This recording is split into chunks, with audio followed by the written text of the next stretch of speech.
Hello friend, welcome back to my channel. আজও আমি একটা নতুন রেসিপি নিয়ে আপনাদের কাছে চলে এসেছি। আজ আমি দেখাবো ছিম আলু দিয়ে কই মাছের পাতলা ঝোল। আপনারা দেখুন আমি রেসিপিটা কিভাবে করি। আমি গ্যাসে একটা কড়া বসিয়ে দিয়েছি। এবার এর মধ্যে দিয়ে দিলাম সামান্য সর্ষের তেল। তেলটাকে গরম হতে দেব। তেলটা গরম হয়ে গেছে। এবার এর মধ্যে দিয়ে দিলাম 1 টিস্পুন গোটা জিরে। এবার এই জিরেটাকে খুব ভালো করে নেড়ে চেড়ে ভেজে নেব। আমি তেল দিয়ে জিরেটা ভাজছি, আপনারা চাইলে শুকনো খোলায় জিরেটা ভেজে নেবেন। জিরেটা ভেজে নিয়ে এবার তুলে নিলাম। এই তেলের মধ্যে আমি আরও কিছুটা সর্ষের তেল দিয়ে দিলাম। তেলটাকে গরম হতে দেব। আর এদিকে দেখুন আমি কই মাছ ভালো করে ধুয়ে নিয়েছি। এই মাছের মধ্যে আমি দিয়ে দিলাম লবণ আর দিয়ে দেব হলুদ গুঁড়ো। এবার এই মাছটাকে ভালো করে আমি মাখিয়ে নেব।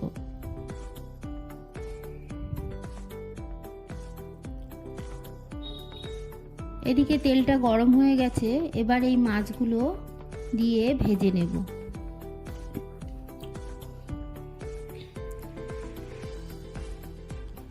এই কই মাছ ছিম দিয়ে ঝোল করে খেতে খুবই ভালো লাগে।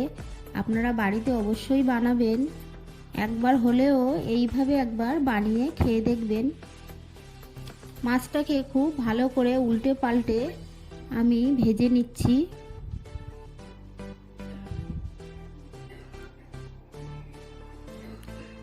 মাছগুলো ভাজা হয়ে গেছে, এবার তুলে নেব। এই তেলের মধ্যে বাকি মাছগুলোকে দিয়ে একইভাবে আমি ভেজে নেব।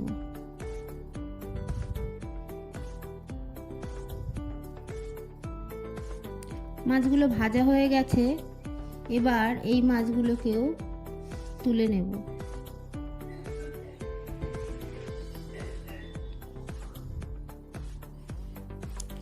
এই তেলের মধ্যে কেটে রাখা আলু আমি দিয়ে দেব আর অল্প তেল আমি দিয়ে দিলাম।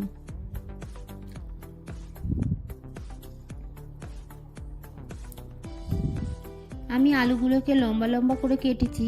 আপনারা আপনাদের পছন্দ মতো আলুগুলোকে কাটবেন। এবার একটু নেড়ে চেড়ে দেব।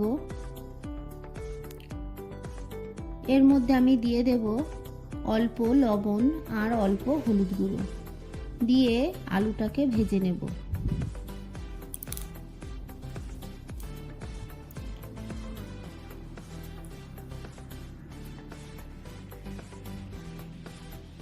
আলুটা কিছুটা ভাজা হয়ে গেলে এর মধ্যে দিয়ে দেব কেটে রাখা শিমগুলোকে আমি দুফালি করে কেটেছি। আপনারা চাইলে গোটা দেবেন। দেখুন এরকম ভাবেই আমি কেটে নিয়েছি।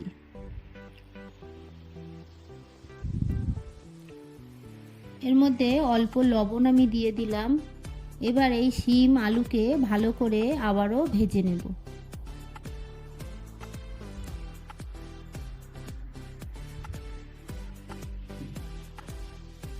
এবার একটা ঢাকা আমি দিয়ে কিছুক্ষণ রেখে দেব।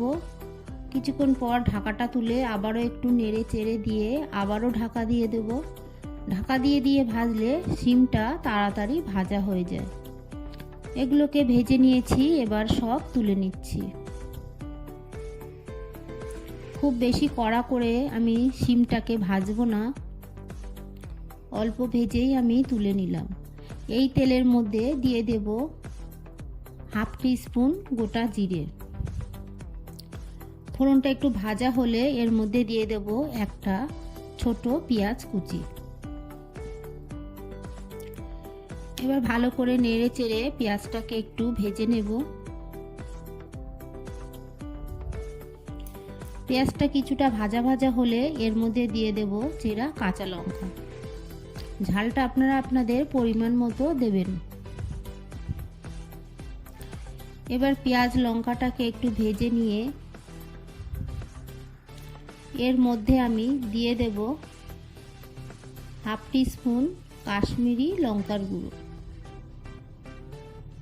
এটা অপশনাল, আমি কালারের জন্য দিয়েছি, এটা দিলে কোনো ঝাল হবে না, আপনারা চাইলে স্কিপ করে দেবেন। এবার ভেজে রাখা শিম আলু আমি এর মধ্যে দিয়ে আবারও একটু কষিয়ে নেব মশলার সঙ্গে। এই রান্নায় খুব বেশি মশলা লাগে না। এর মধ্যে আমি দিয়ে দিলাম অল্প হলুদ গুঁড়ো, দিয়ে ভালো করে নেড়ে চেড়ে নেব। অল্প মশলায় রান্নাটা খেতে অসাধারণ হয়। দেখুন ভালো করে কষিয়ে নিয়েছি। এবার পরিমাণ মতো জল আমি এর মধ্যে দিয়ে দেব। জলটা দিয়ে আরও একটু আমি নেড়ে চেড়ে দিয়ে এবার একটা ঢাকা দিয়ে কয়েক মিনিট ফুটিয়ে নেব। কয়েক মিনিট পর ঢাকাটা তুলে নেব। ঢাকাটা তুলে এবার ভেজে রাখা কই মাছ এর মধ্যে দিয়ে দেব।